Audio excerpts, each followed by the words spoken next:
வணக்கம். Welcome to கதை திரட்டு audio books. இந்த வீடியோவில் நம்ம என்ன கதை கேட்க போகிறோம்னா, வண்ணம் நீயே வாரம் நீயே கதையின் 4வது பகுதி. நம்ம சேனலை இது வரைக்கும் சப்ஸ்கிரைப் பண்ணாதவங்க சப்ஸ்கிரைப் பண்ணுங்க. பக்கத்தில் இருக்கிற பெல் ஐகானை கிளிக் பண்ணி ஆல்ங்கிற ஆப்ஷனை ப்ரெஸ் பண்ணுங்க. ஸோ தட் நான் போடுற கதைகளை உடனுக்குடனே நீங்கள் கேட்கலாம். வாங்க கதைக்குள்ளே போகலாம். சாரதாவை நினைத்ததும் ஹரணியின் மனதிற்கு இதமான ஒரு உணர்வு. அன்னைக்கு அவன் முகத்துல முன்னாடி எப்போதும் பார்க்காத ஹர்ஷாவை பார்த்தேன். அதான் என்ன அறியாம ஹரின்னு சொல்லிட்டம் போல. கொஞ்சம் கொஞ்சம் அவன் அம்மாவை பார்த்த மாதிரியே இருந்தது. இப்போது மெல்ல அமைதி கொண்டது அவள் மனம். உடனேயே அடுத்தடுத்த நிகழ்வுகள் ஞாபகத்தில் தோரணம் கட்ட தான் உடைந்ததும் அவனிடம் எல்லாவற்றையும் சொன்னதையும் நினைத்து தன்னைத்தானே நொந்து கொண்டாள். அவன் என்ன வேணும்னாலும் கேளுன்னு தானே சொன்னான். அதில் என்ன தப்பு இருக்கு? நான் செய்ததுக்கு ட்ரீட் போல ஏதேனும் கொடுக்க நினைத்திருப்பான். நான் போய் அவங்கிட்ட எப்படி? அவனால் மட்டும் என்ன செய்திட முடியும்? ஆனாலும் அவன் என் மேலே கோபப்படலை, என்னை வெறுத்து ஒதுக்கலை. எப்பவுமே ஒரு அலட்சிய பார்வை பார்ப்பானே, அப்படியும் பார்க்கல. ஆறுதலா நான் இருக்கேன்னு சொல்றதை போல அணைச்சுக்கிட்டான். சற்றே அவள் மனம் இளகியது. உடனேயே சுதாரித்து கொண்டு கடிவாளம் விட்டாள். இது என்ன நினப்பு? அவன் இப்போ என்னை நினைச்சு கூட பார்க்க மாட்டான். நான் சொன்னது எந்த பாதிப்பும் ஏற்படுத்தி இருக்காது. ஏதோ அப்போ நான் அப்படி எமோஷனல் ஆகி உடைஞ்சு போனதுனால அப்படி தன்மையா இருந்திருப்பான். இதோட நிறுத்திடணும். அவங்கிட்ட இருந்த தூர விலகியே இருக்கணும். மனதில் உறுதி எடுத்து கொண்டாள். இறுதி ஆண்டின் தேர்வு முடிவுகள் வெளிவரவிருந்தன என்ற தகவல் கேட்டு அனைவரும் கல்லூரிக்கு திரும்பினர். ரஞ்சனி தான் கல்லூரி அலுவலகத்தில் தவம் கிடந்தாள். ரிசல்ட் வந்தா போய் பார்த்து கொள்ளலாம் என்று விடுதியிலேயே தங்கிவிட்டிருந்தாள் ஹரணி. ஹரணி, உன் நம்பர் கொடு, நான் பார்த்துட்டு வரேன் என்று வாங்கி கொண்டு சென்றாள் ரஞ்சனி. ஹர்ஷா அன்று மதியம்தான் சென்னை வருவதாக இருந்தது. முடிவுகள் 11 மணி அளவில் வெளிவந்திருந்தன. கிட்டத்தட்ட 1/3 மாணவர்கள் தேர்வில் வெற்றி பெற தவறியிருந்தனர். மருத்துவ படிப்பில் இது வழக்கமான ஒன்றே. ஹரணி, நாம பாஸ் செய்துட்டோம். ரஞ்சனி வந்து ஹரணியை கட்டி பிடித்து கொண்டு குதித்தாள்.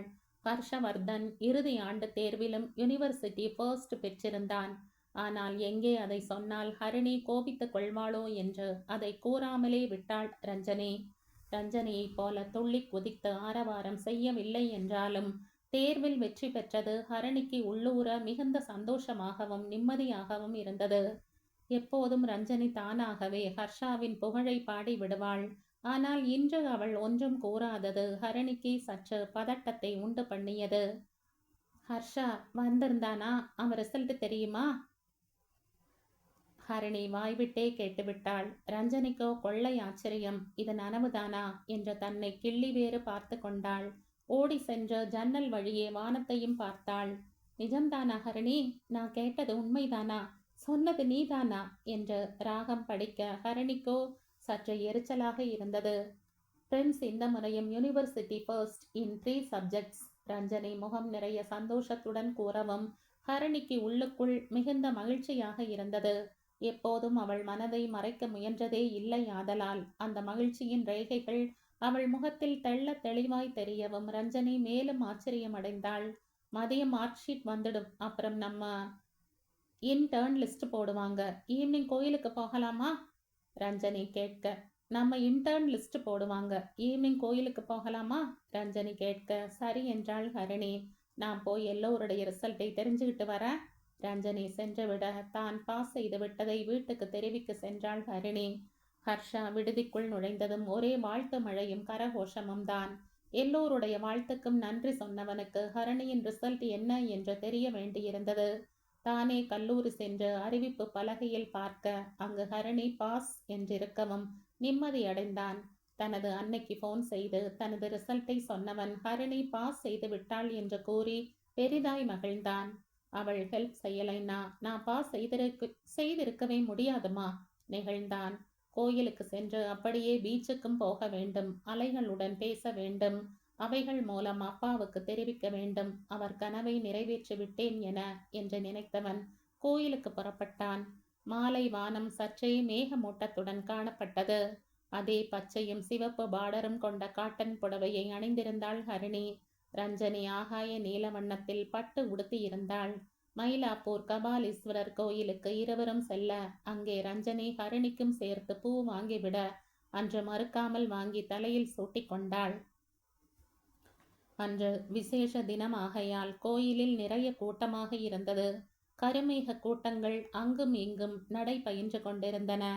மழை வேற வரும் போல கியூ வேற நீளமா இருக்கு. புலம்பியபடியே கட்டணம் செலுத்தி ஸ்பெஷல் வழியில் செல்லலாமா என்று யோசித்து ஹரிணி எப்படியும் மறுப்பு சொல்வாள் என்று தெரிந்து அதையும் கைவிட்டு சுற்றுமுற்றும் பார்த்து கொண்டிருந்தவள் கண்களில் முரளி தென்பட்டான்.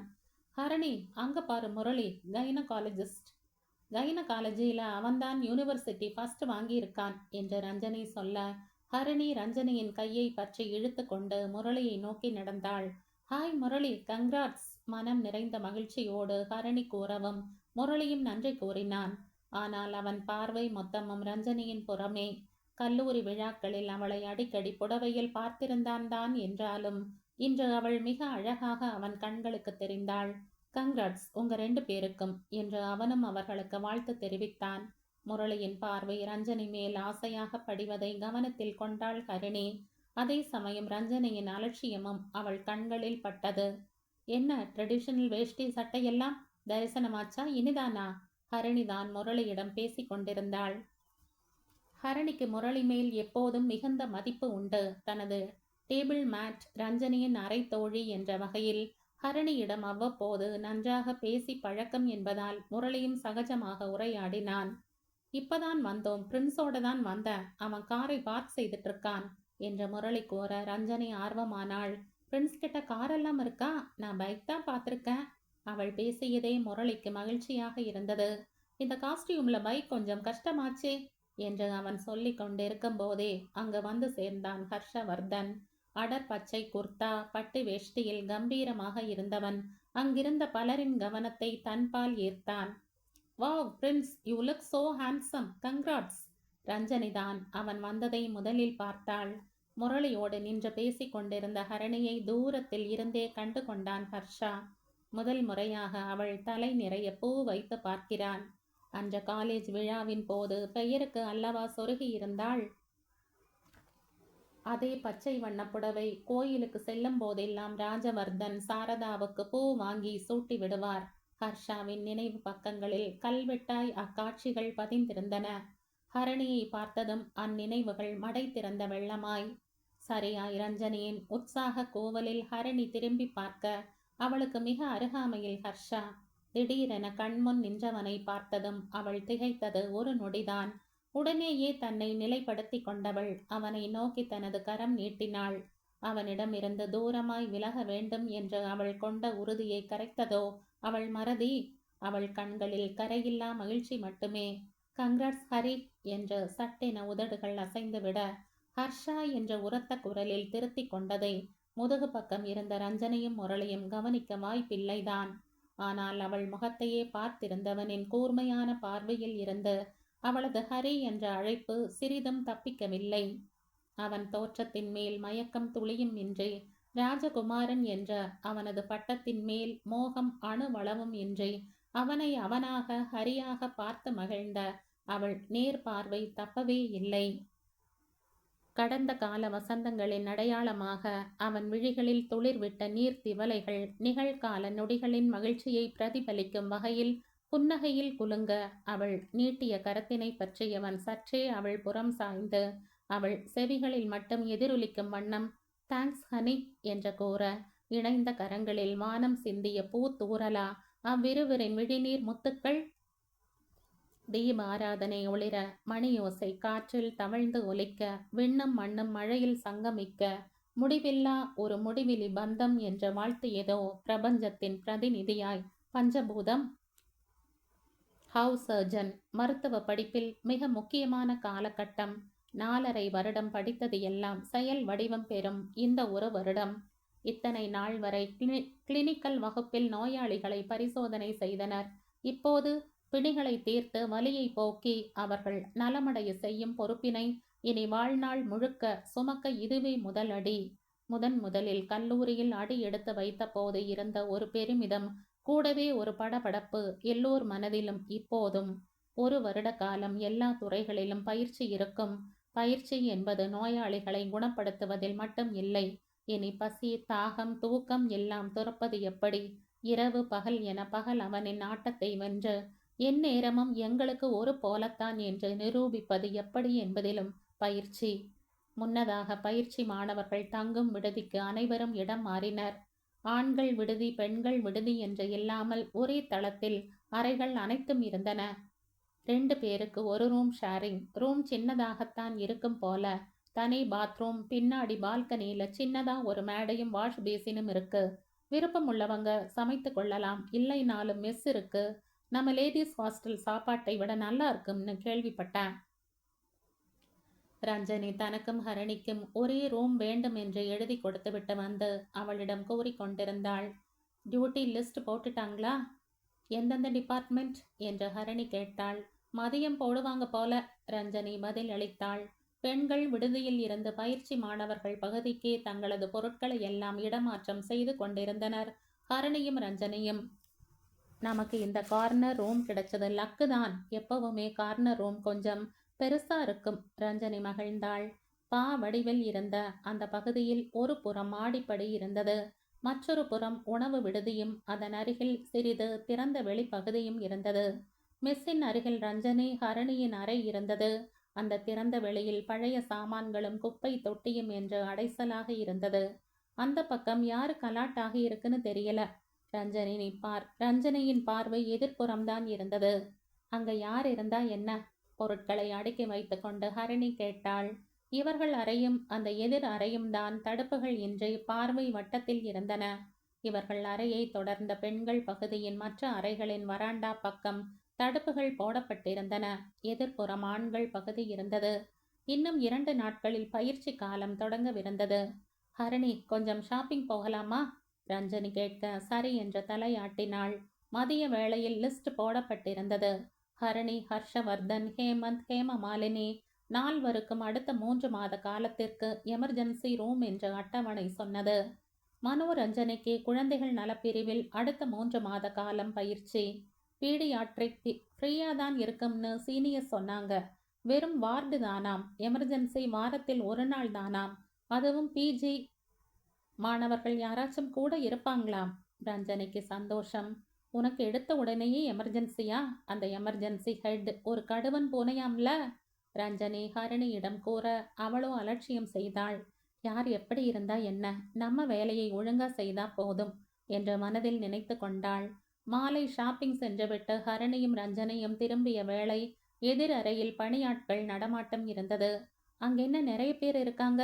ரஞ்சனியின் பார்வை அங்கே இருக்க ஹரணி அதட்டி உள்ளே வர சொல்லி கதவை அடைத்து வைத்தாள். தாங்கள் வாங்கிய பொருட்களை எல்லாம் அடுக்கி வைக்க தொடங்கினர். ரஞ்சனி புதிய திரை சீலைகள், விரிப்பு என்று நிறைய வாங்கியிருந்தாள். உடைகளும் வாங்கியிருந்தாள். ஹரணி ஒரு பிளாஸ்டிக் அடுக்கு வாங்கி வந்து அதில் காஃபி தூள், சர்க்கரை, உப்பு டப்பாக்களை அடுக்கினாள்.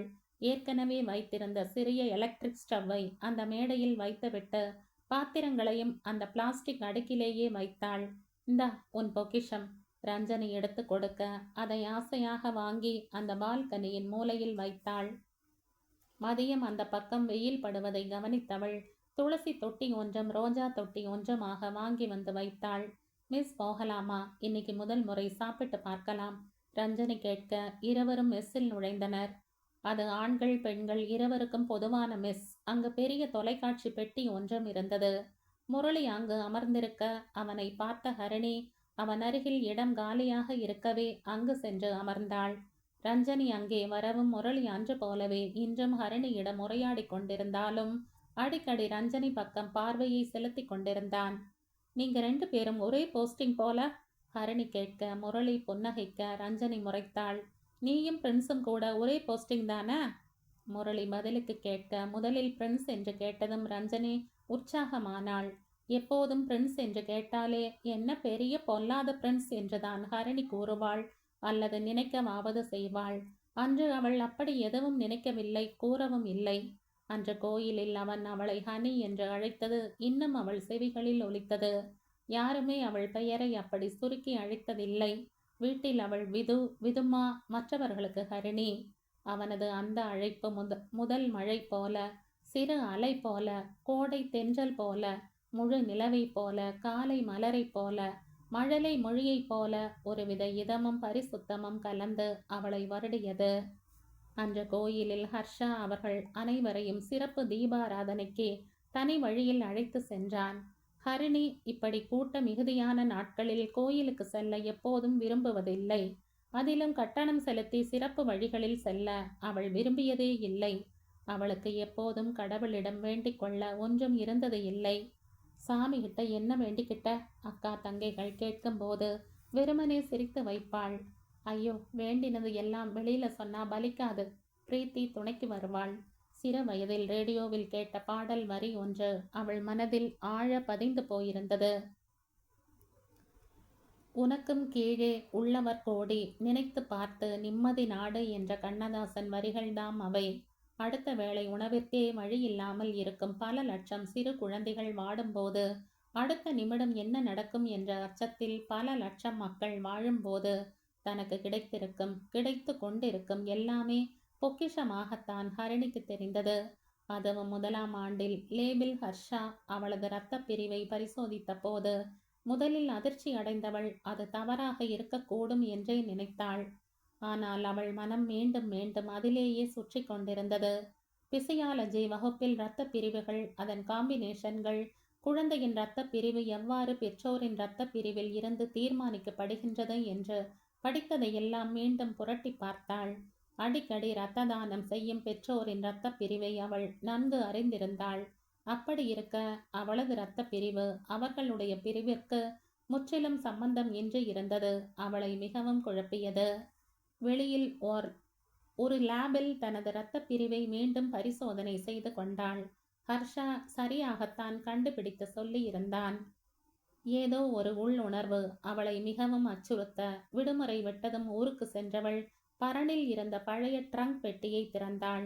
அதில் முக்கியமான ஏடுகள், சான்றிதழ்கள் என்று நிறைய இருந்தன.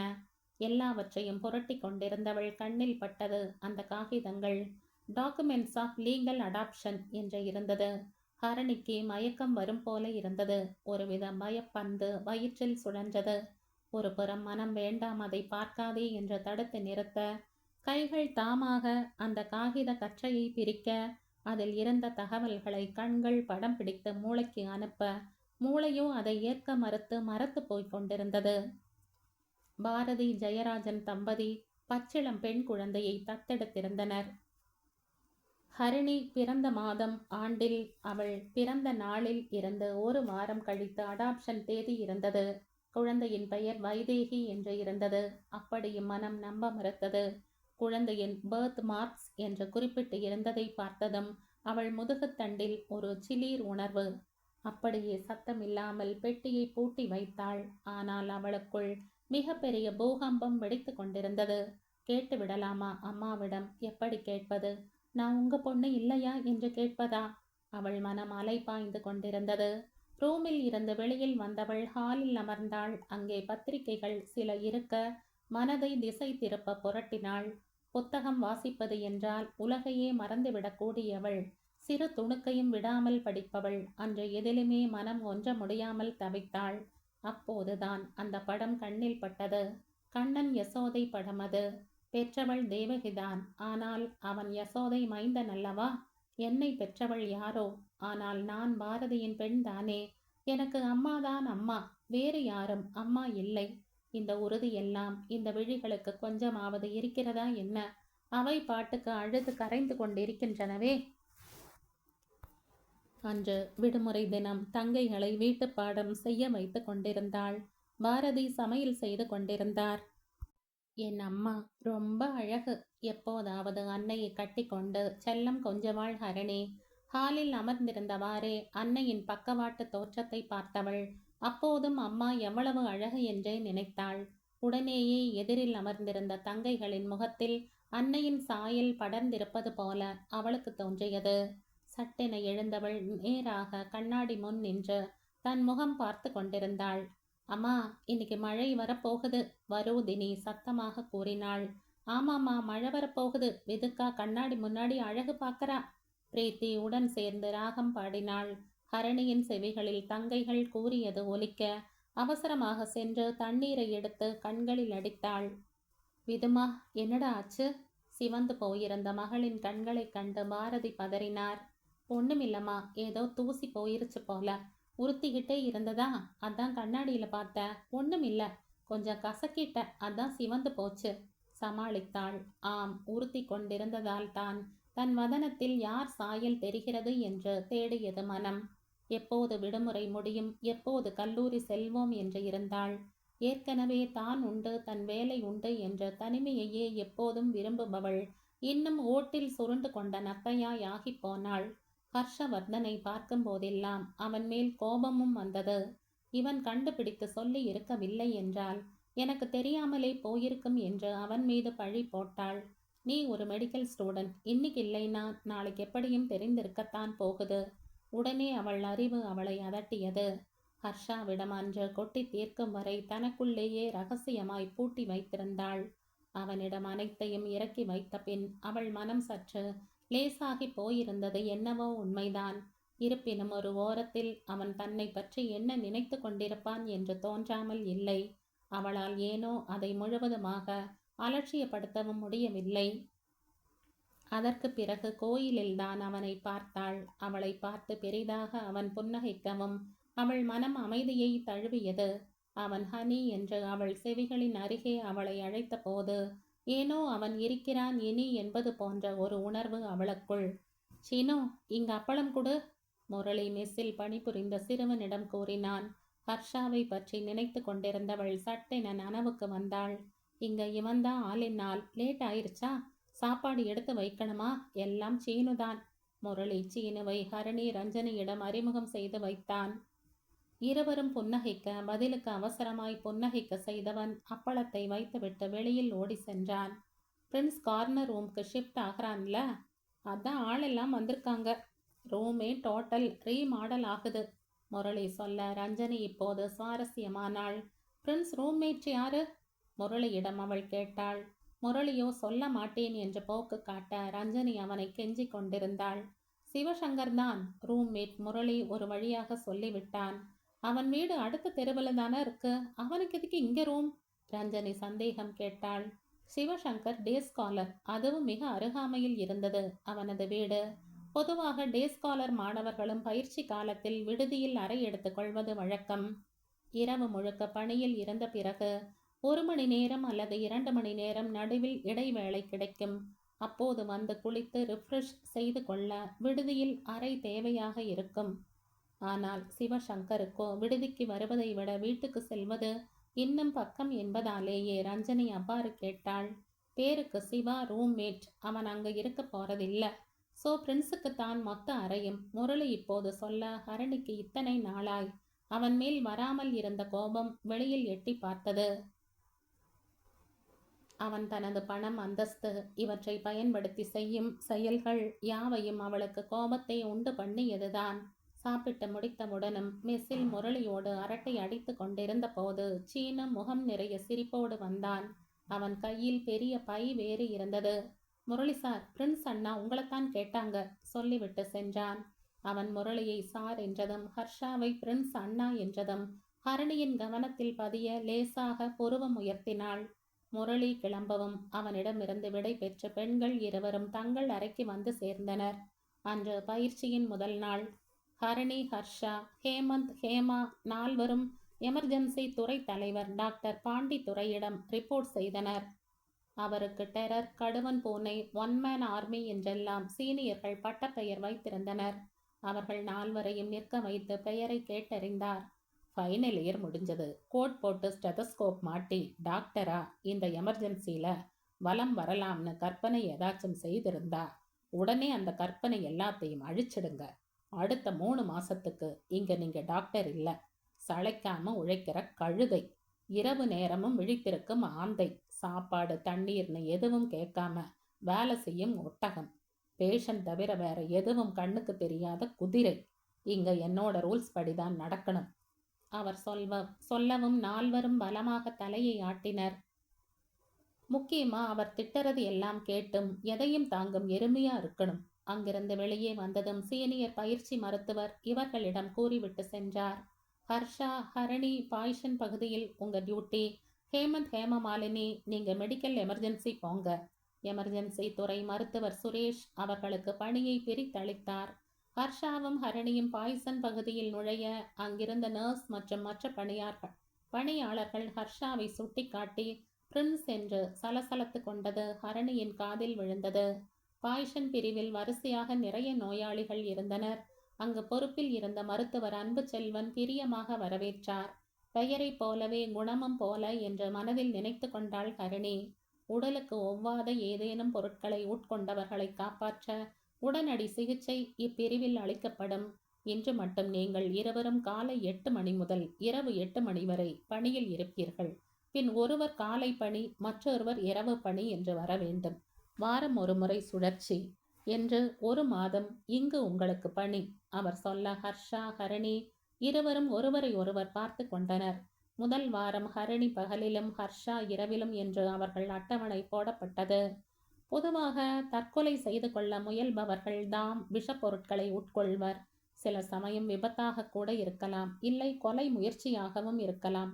எனவே இந்த பிரிவு மெடிக்கோ லீகல் பகுதியில் வரும். இந்த படிவத்தை நர்ஸ் பூர்த்தி செய்வார்கள். பாய்சன் என்றால் பூச்சி மருந்தாக இருக்கலாம், தூக்க மாத்திரைகளாக இருக்கலாம், இல்லை அரளி விதை முதலியவைகளாக இருக்கலாம் என்று கூறி நோயாளியை எப்படி பரிசோதிக்க வேண்டும், மருந்துகள் என்னென்ன என்று எடுத்து சொன்னார். அன்றைய நாள் அனைத்தையும் அறிந்து கொள்வதில் கழிய சரியாக இரவு பணி முடியும் வேளை 16 வயது இளம்பெண் சல்போஸ் மாத்திரை எலி மருந்து உட்கொண்டு தற்கொலைக்கு முயன்றாள் என்று மருத்துவமனைக்கு கொண்டு வரப்பட்டாள். ஹர்ஷாவும் ஹரணியும் டாக்டர் அன்பு செல்வனின் வழிகாட்டுதல்களோடு விரைவாக செயல்பட்டு அந்த பெண்ணை காப்பாற்றும் முயற்சியில் ஈடுபட்டனர். பொதுவாக இந்த அலுமினியம் பாஸ்பைட் உட்கொண்டவர்கள் பிழைப்பதில்லை. ஏனென்றால் இதற்கு முறிவு மருந்து எதுவும் இல்லை. எங்களால் முடிந்த அளவு முயற்சி செய்து பார்க்கிறோம், உறவினர்களிடம் அவர் கூறியது ஹர்ஷா, ஹரணி இருவர் செவிகளிலும் விழுந்தது.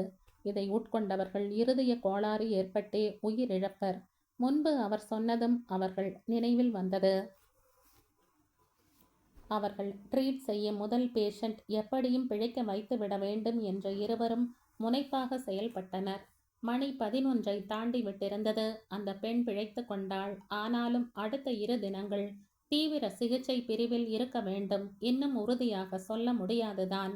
ஐசியூவில் அந்த பெண்ணை ஷிஃப்ட் செய்துவிட்டு அங்கே இருந்த மருத்துவர்களிடம் பொறுப்பை ஒப்படைத்துவிட்டு திரும்ப நள்ளிரவு ஆக இருந்தது. இருவருக்கும் பசி வயிற்றை கிள்ள மருத்துவமனையில் செயல்படும் 24 மணி நேர கேன்டீன் செல்லலாம் என்று ஹர்ஷா கூறினான். குளிக்காமல் எப்படி சாப்பிடுவது என்று ஹரணி யோசிக்க அதை ஹர்ஷா படித்து விட்டவன் போல சொன்னான். ஹவுஸ் சர்ஜன்ல பசி தூக்கம் எல்லாம் மறந்து போயிடணும்னு சொன்னாங்க, அதோட குளிப்பதையும் மறந்துடணும் போல. அவன் சொல்ல ஹரணி சிரித்தாள். அவளோடு சேர்ந்து அவனும் சிரித்தான். அடுத்த 1 மாதம் எப்படி முடிவடைந்தது என்று இருவருக்குமே தெரியாத வண்ணம் அப்படி சுழன்றனர். முதல் நாள் தாங்கள் காப்பாற்றிய பெண்ணை யாரேனும் ஒருவர் தினம் சென்று பார்த்துவிட்டு வந்தனர். 10ஆம் வகுப்பு மாடல் தேர்வில் மதிப்பெண் குறைவாக பெற்றதால் தற்கொலைக்கு முயற்சி செய்திருந்தாள். இன்னும் 2 வாரங்களில் பொது தேர்வு என்ற நிலையில் மருத்துவமனையில் இருந்த அந்த பெண்ணிற்கு ஹரணி அறிவுரைகள் கூறி தேற்றினாள். அங்கிருந்தவர் மூலம் ஹர்ஷா நிஜமாகவே ராஜகுமாரன் என்று அறிந்து கொண்ட அந்த பெண் பிரின்ஸ் டாக்டர் தன்னை தினமும் பார்க்க வருகிறார் என்று மகிழ்ந்தாள். பாய்சன் பிரிவில் இருவரும் பணிபுரியும் இறுதி நாள். அன்று இருவரும் காலை நேர பணியில்தான் இருந்தனர். டாக்டர் அன்பு செல்வனிடம் தங்கள் நன்றியை தெரிவித்தனர் இருவரும். மாலை 6 மணிக்கெல்லாம் இருவரும் செல்லலாம் என்று அவர் அனுமதி அளித்துவிட இருவரும் கிளம்ப ஆயத்தம் செய்து கொண்டிருந்த போது அங்கே பணியில் இருந்த நர்ஸ் அவர்களை நோக்கி வந்தார். டாக்டர், ஒரு ஸ்கூல் பொண்ணு உங்களை பார்க்கணும்னு வெளியில பிடிவாதமா இருக்கா. நர்ஸ் சொல்லவும் முதலில் ஹர்ஷா புரியாமல் விழித்தான். வா, யாருன்னு பார்க்கலாம். ஹரணியும் உடன் செல்ல இரட்டை ஜடை வைத்து பின்னலிட்டு பள்ளி சீருடையில் இருந்த பெண் இருவரிடமும் சாக்லேட்டை நீட்டினாள். அன்று அவர்கள் காப்பாற்றிய சிறுமிதான். பொது தேர்வை நன்றாக எழுதி முடித்ததாக கூறி தன்னை காப்பாற்றிய இருவருக்கும் நன்றி தெரிவித்தாள். அந்த 1 மாதத்தில் அவர் பணி நேரத்தில் காப்பாற்றிய நோயாளிகள் பலர் முயற்சி பலன் அளிக்காமல் சிலர் இன்று இருந்தாலும் முதலில் இருவரும் சேர்ந்து செயல்பட்டு வெறும் மருத்துவ ரீதியாக மட்டும் அவளை மீட்காமல் உணர்வு பூர்வமாக தங்கள் பணி சுமையின் நடுவில் நேரம் ஒதுக்கி அவளை மீட்டெடுத்த பலன் அவர்கள் கண்முன். தூக்கமற்ற இரவுகள், தவறிப்போன உணர்வுகள், இந்த ஒரு நொடிக்கு முன் ஒன்றுமே இல்லை என்பதான ஒரு உணர்வு. அவளுக்கு வாழ்த்து கூறிய இருவர் மனதிலும் ஒரு நிறைவு. இந்த நிறைவுக்குத்தான் ஈடு இணை ஏது? இவர்கள் பணிக்குத்தான் முடிவேது? ஒரு மாதம் ஹவுஸ் சர்ஜன் பயிற்சி வெற்றிகரமாக முடிந்தது. ஹரிணிக்கு அடுத்து மெடிக்கல் எமர்ஜென்சி 10 நாள், பின் வார்டு 20 நாள் என்று ஒரு மாத கால பயிற்சி. ஹேமமாலினி ஏற்கனவே இப்பயிற்சியை முடித்து விட்டிருந்த நிலையில் அவளை தேடி சென்றாள் ஹரிணி. அவ்வளவு ஒன்றும் கஷ்டமில்ல ஹரிணி. எமர்ஜென்சி ஐசியூ கொஞ்சம் கஷ்டம். ஷிஃப்ட் சிஸ்டம், ஸோ அவ்வளவா சிரமம் இருக்காது. Medical emergency chief Guna sir நல்ல டைப். வார்டு ஃப்ரீ தான். வாரத்தில் ஒரே ஒரு நாள் தான், 24 ஹவர்ஸ். மற்றபடி ஈஸி தான். ஹேமா சொல்லவும் சரி என்று கேட்டுக்கொண்டாள் ஹரிணி. உனக்கு சர்ஜிக்கல் எமர்ஜென்சி அண்ட் வார்டு தானே? ஆப்ரேஷன் தியேட்டருக்கு போவீங்க தானே? ஆர்வமாய் கேட்டாள் Harini. Have to face terror Durai, Harini சோகமாய் சொல்லி சென்றாள். ஹர்ஷா ஹரிணி இருவருக்கு முதலில் எமர்ஜென்சி மற்றும் ஐசியூ பிரிவில் பணி இருந்தது. நிறைய கற்றுக்கொண்டார்கள், பயிற்சி பெற்றார்கள். இப்போதுதான் உண்மையாக மருத்துவராக இருக்கிறோம் என்று உணர்ந்தார்கள். அன்று ஹர்ஷா ஹரிணி இருவரும் பணியில் இருந்தார்கள். 70 வயது மதிக்கத்தக்க நோயாளி ஒருவர் மிகுந்த மூச்சிறைப்புடன் வந்தார். ஹரிணி ஓடி சென்று அவரை கை தாங்கலாக பற்றி பெட்டின் அருகே அழைத்து செல்ல ஹர்ஷா அவரது மார்பில் ஸ்டெதஸ்கோப் வைத்து பார்க்க முற்பட்டான். ஆனால் அவரோ சாவதானமாக அங்கிருந்த ஸ்டூலில் அமர்ந்தார். ஒரு சிசி டெரிஃபைலின், ஒரு சிசி டெக்ஸோனா நரம்புல போடுங்க. மூச்சிறைக்க அவரே மருந்தின் பெயர், அதன் டோஸ் அனைத்தையும் சொல்லி தனது கையை நீட்டினார். ஹர்ஷா ஹரிணி இருவரும் ஒருவரை ஒருவர் பார்த்து கொள்ள நர்ஸ் பிருந்தா ஊசியை எடுத்து வந்து பெரியவருக்கு செலுத்தினார். சிறிது நேரத்தில் அவரது சுவாசம் சீரானது. தாத்தா, இப்ப பரவாயில்லையா? ஹரிணி அவரிடம் வினவினாள். புது ஹவுஸ் சர்ஜனா? ஹர்ஷா ஹரிணி இருவரையும் பார்த்து கேட்டார். ஆம் என்று இருவரும் தலையாட்டினர். எனக்கு ஆஸ்துமா உண்டு. அடிக்கடி ரொம்ப மோசமா போயிடும். ஊசி போட்டாத்தான் சரியாகும். இத்தனை வருஷமா நோயோடு இருக்கிறேன். அதான் மருந்து பெயரெல்லாம் அத்துப்படி. அடிக்கடி இங்க வந்து போவேன். உங்களை மாதிரி நிறைய டாக்டரை பார்த்துட்டேன், விளக்கம் சொன்னார். உங்க கூட யாரும் வரலையா தாத்தா? ஹரிணி அவரிடம் கேட்டாள். பசங்கெல்லாம் இருக்காங்கம்மா. அவங்க குடும்பமா ஆயிட்டாங்க. இஸ்திரி போடுற 3 வேளை கஞ்சிக்கு யாரையும் எதிர்பார்க்காம பொழப்போடுது. இந்த இழுப்பு வந்தாதான் கொஞ்சம் சிரமமா போகுது. அதுவும் இங்க வந்து ஒரு ஊசி போட்டுட்டு போயிட்டா சரியா போயிடும். பெரியவர் சொல்ல ஹர்ஷவர்தன் முகத்தில் வருத்தத்தின் ரேகைகள். ராசா வாட்டம் இருக்க. நீ ஏன்பா வருத்தப்படுற? உங்க நல்ல மனசுக்கு 2 பேரும் பெரிய டாக்டரா வருவீங்க. வாழ்த்தி விட்டு சென்றார் அந்த பெரியவர். ஹர்ஷவர்தன் மிகவும் நெகிழ்ந்து போனான். அவனுக்குள் பல சிந்தனைகள். அன்றைய பணி நேரம் முடிந்ததும் விடுதிக்கே திரும்பிக் கொண்டிருந்தனர் இருவரும். அன்று நிறைந்த பௌர்ணமி. வானில் பால் நிலா தன் ஒளியை வாரி இறைத்து கொண்டிருந்தது. ஈரப்பதம் நிறைந்த கடல் காற்று வீச ரம்யமாக இருந்தது அந்த முன் இரவு பொழுது. அந்த தாத்தாவை பார்க்க பாவமா இருந்துச்சு. உண்மையான வருத்தத்துடன் சொன்னான் ஹர்ஷா. அவரை போல நிறைய பேர் இருக்காங்க. அவரை விடவும் இன்னும் மோசமான நிலையிலும் பலர் இருக்காங்க. ஹரிணி அவனிடம் சொன்னாள். அந்த தாத்தாவுக்கு கொஞ்சம் பணம் கொடுத்திருக்கலாம். அவன் சொல்ல ஹரிணி நின்று விட்டாள். 2 அடி எடுத்து வைத்த ஹர்ஷா அவள் வராதது கண்டு நின்று திரும்பி பார்க்க அவனை முறைத்து கொண்டிருந்தாள். என்னாச்சு? பணம் கொடுத்தா எல்லாம் சரியாயிடுமா? ஹர்ஷவர்தன் அவன் பெயரை அழுத்தி சொன்னது ஏனோ அவனுக்கு பிடித்தமாயில்லை. அன்று கோயிலில் மட்டும் ஹரி என்று சொன்னாள். இப்போது மட்டும் என்ன நீட்டி முழக்கி சொல்கிறாள்? அவன் மனதில் கோபம் எட்டி பார்த்தது. ஏன் சரியாகாது? அவளோடு வாதம் புரிய வேண்டும் என்றுதான் அப்படி சொன்னான். பான் வித் சில்வர் ஸ்பூனுக்கு எல்லாம் புரிய வைக்க முடியாது. அவளும் விட்டேத்தியாக கூறிவிட்டு அவன் பதிலுக்கு காத்திராமல் சென்று விட்டாள். அதுவரை சுமூகமாக சென்று கொண்டிருந்தவர்கள் அன்றில் இருந்து முறைத்து கொண்டே இருந்தனர். வார்டில் பணிபுரியும் போது அங்கிருக்கும் நர்ஸ், வார்டில் இருக்கும் மற்ற ஊழியர்கள் அனைவரும் ஹர்ஷவர்தனை பிரின்ஸ் என்று கொண்டாடி அவனுக்காக உதவிகள் எல்லாம் செய்வதை பார்த்து ஹரிணிக்கு இன்னும் அதிகமாக கோபம் பொத்து கொண்டு வந்தது. நாம ஏதாச்சும் ஹெல்ப் கேட்டா ஒருத்தரும் செய்யவே மாட்டாங்க. அவனுக்கு மட்டும் விழுந்து விழுந்து எல்லா வேலையும் செய்து தராங்க என்று பொறுமினாள். மற்றொரு மாதமும் கடந்துவிட சர்ஜிக்கல் போஸ்டிங்கில் இருவரும் பணியாற்றி கொண்டிருந்தனர். முதல் நாள் அன்று நாம் ஒழுங்காக வேலை செய்தால் போதாதா, யார் என்ன சொல்லிவிட முடியும் என்ற வசனம் பேசியவள் அதை வாபஸ் வாங்கிக் கொள்கிறேன் என்று படிந்து போகும் அளவுக்கு டாக்டர் பாண்டித்துரையின் கீழ் பணிபுரிவது மிகவும் கடுமையாகவும் கொடுமையாகவும் தான் இருந்தது. டாக்டர் துரை பாரபட்சம் இன்றி நடந்து கொண்டார். எல்லோரையும் போல ஹர்ஷாவிடமும் அதே கடுமையை காட்டினார். சொல்லப்போனால் சற்று அதிகமாக காட்டினார் என்றுதான் சொல்ல வேண்டும். இரவு 11 மணி. சர்ஜிக்கல் எமர்ஜென்சியில் ஹர்ஷா, ஹரணி இருவரும் பணியில் இருந்தனர். அன்று காலை 8 மணிக்கு வந்தவர்கள் ஓய்வின்றி பணியாற்றிக் கொண்டிருந்தனர். Harshavardhan, Harani, come to theatre. Doctor Durai ஆணையிட்டு சென்று விட்டார். இருவரும் விழுந்து அடித்து கொண்டு ஆபரேஷன் தியேட்டர் சென்றனர். உள்ளே சென்றவர்கள் ஒரு ஓரத்தில் விழித்து கொண்டு நின்றிருந்தனர். This is operation theatre. இங்க என்ன படமா ஓடுது? கோ அண்ட் ஸ்கிரப் கர்ஜனை செய்தார். டாக்டர் பாண்டிதுரை பொதுவாக ஹவுஸ் சர்ஜன்களை அவருடன் சர்ஜரி செய்ய உதவி சர்ஜனாக அழைப்பதில்லை. முதுகலை மாணவர்கள், உதவி பேராசிரியர்கள் தாம் அவருக்கு உதவியாக செல்வர். உண்மையில் நீங்க 2 பேரும் லக்கி. சார் ரொம்ப அபூர்வமாத்தான் ஹவுஸ் சர்ஜன்களை அவர் தியேட்டரில் அனுமதிப்பார். மனுஷன் எவ்வளவு கடுமையா கத்தினாலும் அவரை போல ஒரு அருமையான சர்ஜனை பார்க்க முடியாது. All the best. அவர்களுக்கு உதவி செய்த மூத்த நர்ஸ் ஒருவர் சொல்ல இருவரும் சற்றே நம்பிக்கை கொண்டனர். ஸ்கிரப் செய்து கையில் உறை அணிந்த இருவரும் அவருக்கு எதிரில் வந்து நின்றனர். இப்படி வந்து நின்னா என்ன அர்த்தம்? உங்களை முதலில் அறிமுகம் செய்து இங்கிருக்க எல்லோருக்கும் வணக்கம் சொல்ல வேண்டாமா? ஆபரேஷன் தியேட்டர் எத்திக்ஸ் கூட தெரியாதா? மீண்டும் சாடினார். இருவருமே ஒன்றும் புரியாமல் வெடித்தனர். பீட்டி, குழந்தைகளை மிரட்டாதே. இனிமையான குரல் எங்கிருந்தோ வந்தது என்று ஹர்ஷாவும் ஹரணியும் திரும்பி பார்த்தனர். Doctor Meenalochani, your anaesthetist. தலையில் கேப் மற்றும் முகத்தில் மாஸ்க் அணிந்திருந்ததால் அவரின் கனிவான விழிகள் மட்டுமே தெரிந்தன. ஐ ஆம் ஹர்ஷவர்தன் என்று ஹர்ஷா சொன்னதுதான் தாமதம். ஐ ஆம் ஹர்ஷவர்தன்னா என்ன அர்த்தம்?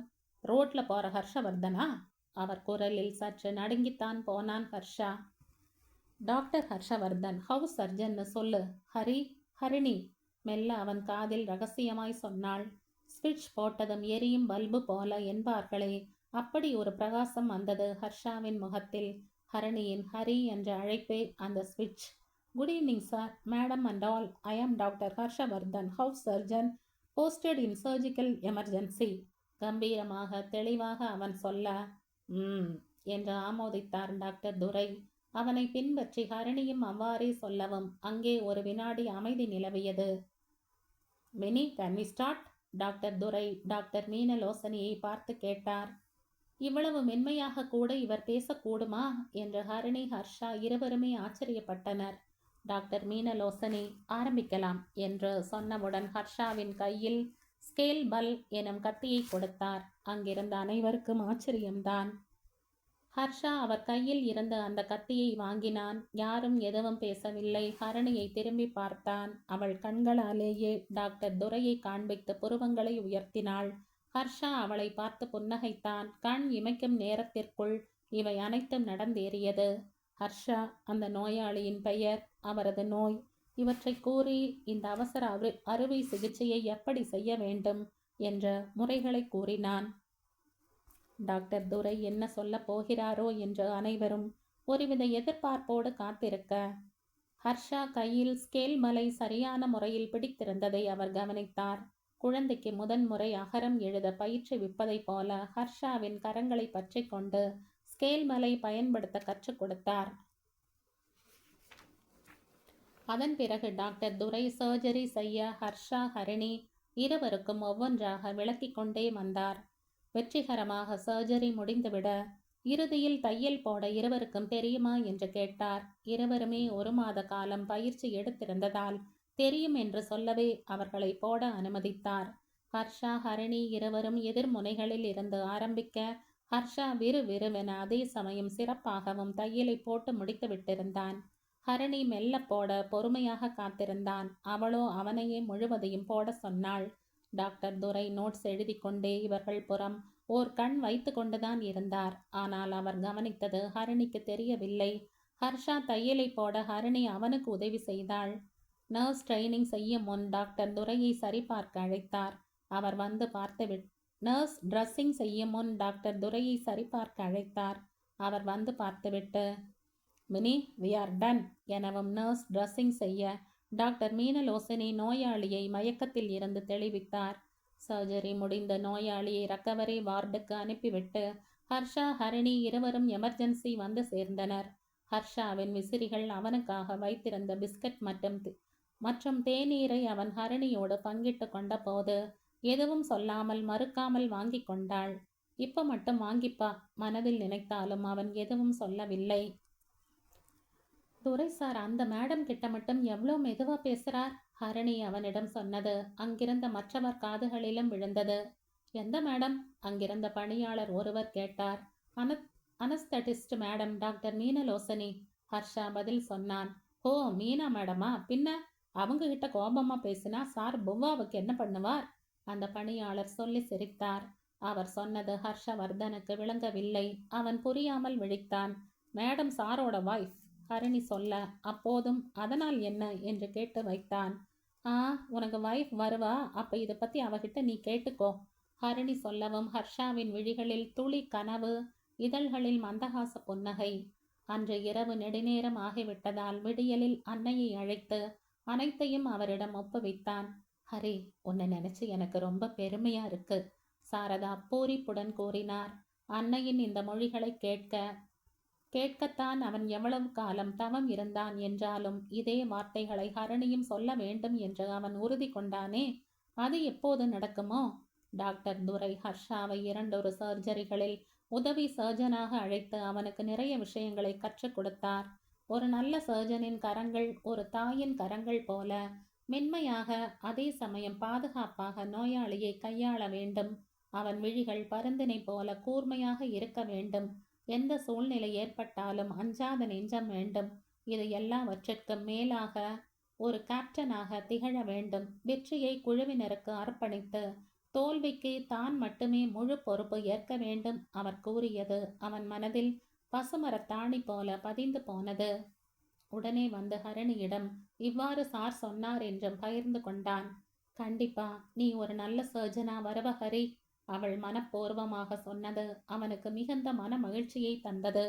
இருவரும் அதன் பிறகு இணக்கமாகவே இருந்தனர். அன்று இவர்களின் சர்ஜிக்கல் பிரிவின் கடைசி நாள். ஒரு பெரிய விபத்து ஒன்று அருகில் ஏற்பட்டுவிட அதில் சிக்கிய பலர் எமர்ஜென்சியில் அனுமதிக்கப்பட்டனர். டாக்டர்கள் அனைவரும் அவசர அறுவை சிகிச்சைகள் புரிந்த வண்ணம் பிஸியாக இருக்க ஹரணி, ஹர்ஷா இருவர் மட்டுமே ஒரு நர்ஸுடன் எமர்ஜென்சியில் இருந்தனர். அப்போது அங்கே ஒரு 30 வயது மதிக்கத்தக்க வாலிபனை ஸ்ட்ரெச்சரில் அழைத்து வந்தனர். முற்றிலும் மயக்கமான நிலையில் அந்த வாலிபன் இருக்க அவன் மனைவி அழுத வண்ணம் இருந்தார். ஹர்ஷவர்தன் முதலில் சென்று பரிசோதிக்க அதிர்ந்தான். உடனேயே ஹரணியை உதவிக்கு அழைத்தான். நர்ஸின் உதவி கொண்டு உடனடி அவசர சிகிச்சைகள் செய்து கொண்டிருந்தனர். அந்த வாலிபனின் இதயத்திற்கும் அதனை சுற்றி இருக்கும் திரைக்கும் நடுவில் நீர் நிறைந்த இதயத்தை சுருங்கி விரிவடைய செய்ய விடாமல் பலவீனமாக்கி கொண்டிருந்தது. நர்ஸ், கார்டியாலஜியில் இங்கே எமர்ஜென்சி இருப்பதாக தகவல் சொல்லுங்கள்.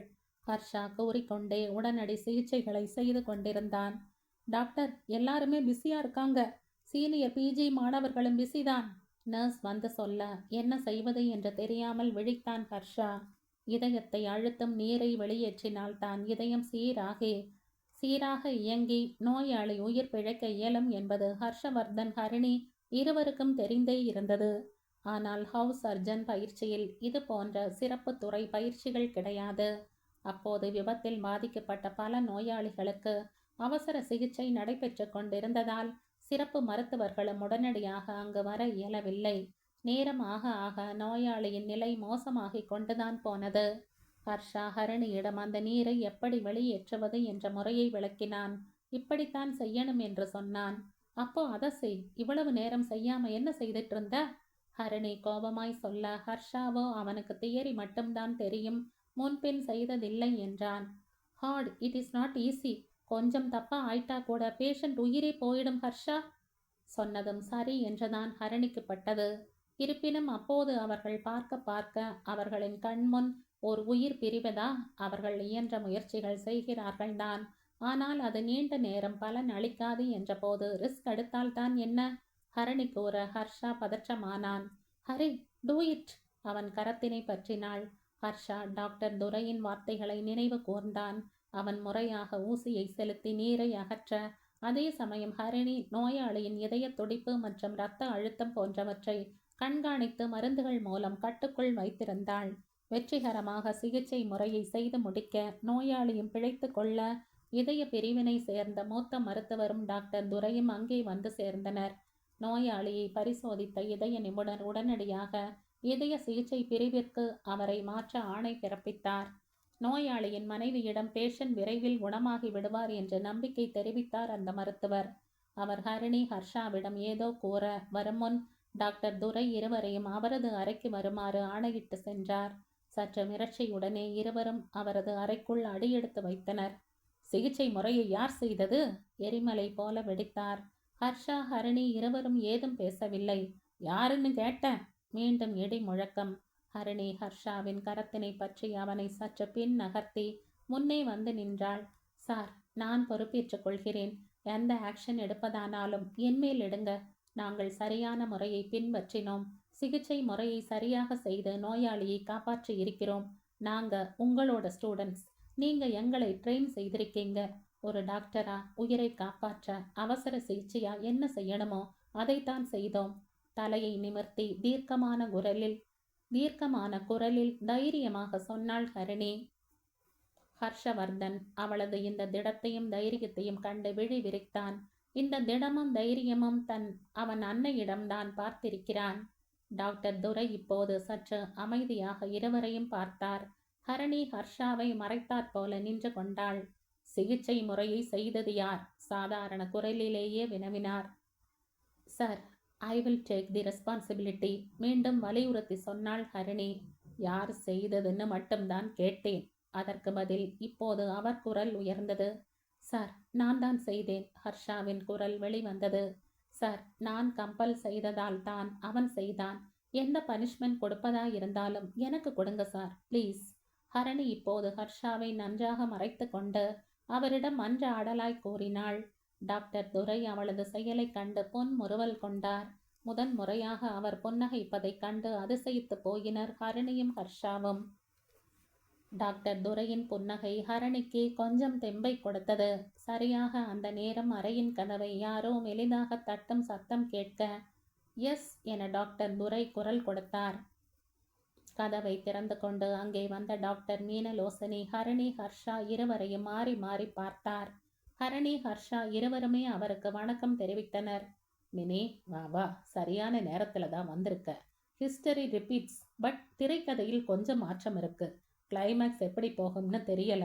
இப்போது இன்னும் அதிகமான புன்னகையுடன் ஒருவித உல்லாச பாவத்துடன் அந்த சுழல் நாற்காலியில் சுழன்று கொண்டே டாக்டர் துரை சொல்லவும், தாங்கள் காண்பது கனவா என்று ஹரிணி ஹர்ஷா இருவருமே இமை தட்டினர்.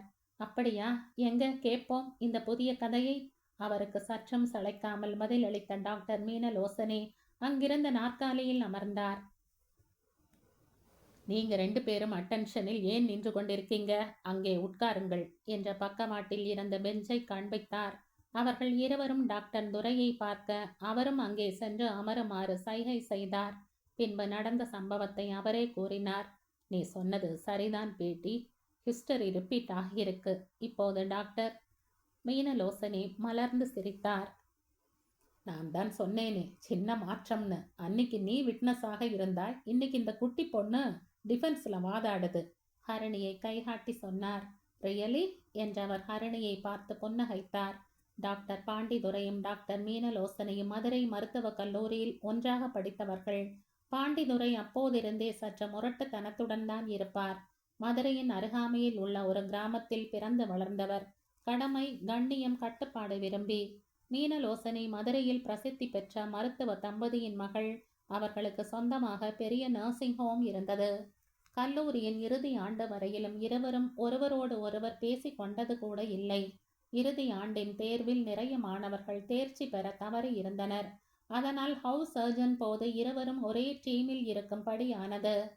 மீனலோசனி தான் உண்டு, தன் வேலை உண்டு என்றிருப்பார். ஆனால் பாண்டித்துரை வாக்குவாதம் செய்வதும் ஏதேனும் வம்புகளை இழுத்து கொள்வதுமாய் அவர் இருக்கும் இடம் ஒரே அமளியாகத்தான் இருக்கும்.